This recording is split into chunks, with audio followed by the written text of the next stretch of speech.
Breaking news, Hurricane Melissa made landfall this afternoon in Jamaica as the catastrophic Category 5 storm, one of the strongest of the Atlantic hurricanes in history.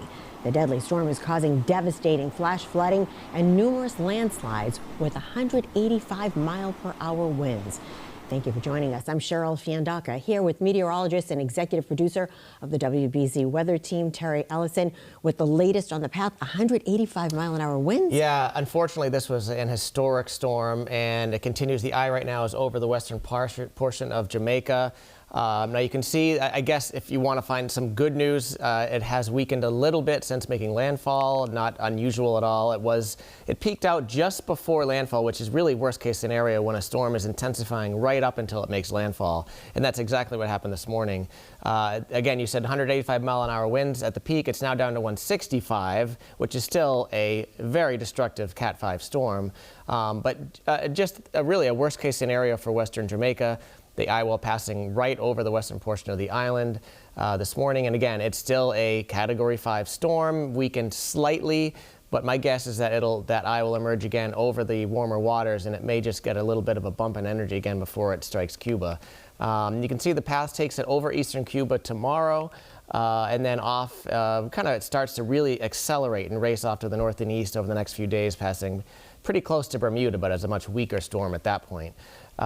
Just to recap, this was the third lowest pressure for anything ever recorded in the Atlantic Ocean, going back many, many decades. So really impressive stuff. And same thing with the winds. It was actually the second strongest winds ever recorded from a hurricane, just behind Hurricane Allen back in 1980. So historic stuff, and it's going to be a rough day and a rough, really, couple of years probably for western parts of Jamaica to recover.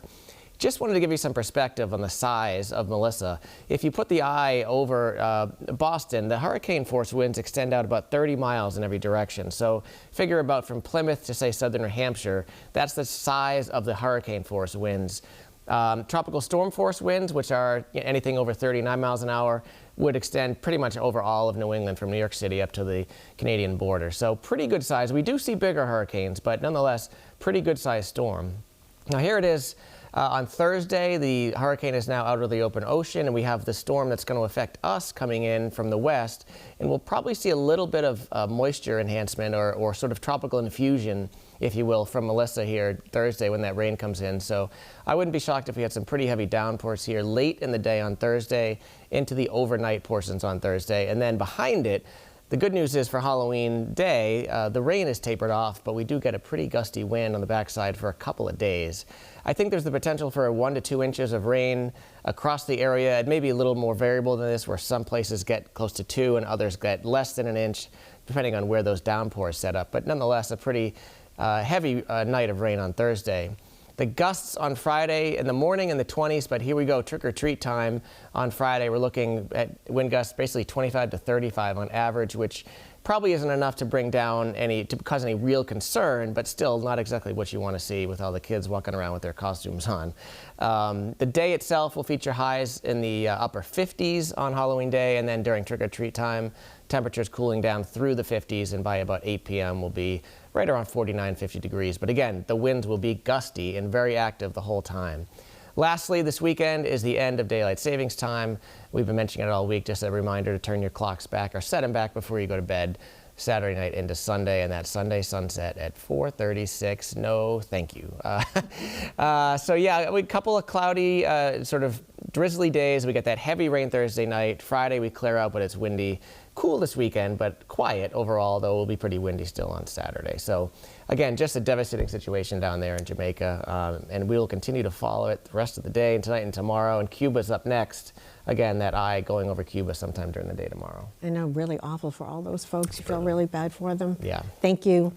And now the hurricane is causing concern for some communities here in Massachusetts. We have a team covering the storm's impact here, beginning with WBZ's Logan Hall.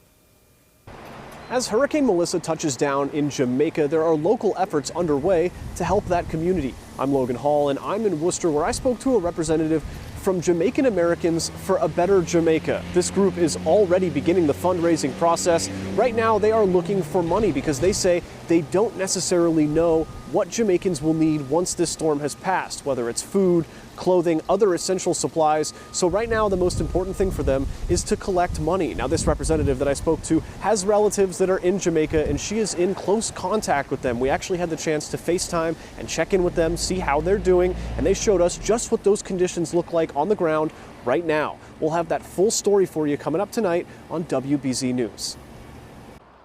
I'm Aaron Parsegian here in Northborough, where Hurricane Melissa's impacts are hitting close to home for several seasonal workers here at Davidian's Farms. Now, I spoke with a handful of people who hail from Jamaica but come to work here in Massachusetts every year, and right now they're keeping a close eye on the forecast and paying close attention to their friends and family still on the island of Jamaica. They say they are worried about what they're seeing in the forecast. They've experienced storms before but have never seen anything quite like this, and right now they are just praying for the best. They were actually gearing up to head home in the next couple weeks, and now they're unsure of what home is going to look like when they get there. I also talked to the owner here at Davidian's, who says he has a real close tie to Jamaica and the people there because of his close relationships with his workers that he's been hosting here every year for decades. And he says right now they need all the support they can get, and they play such a pivotal role here at his farm and in the greater Massachusetts community. In Northborough, Aaron Parsegian,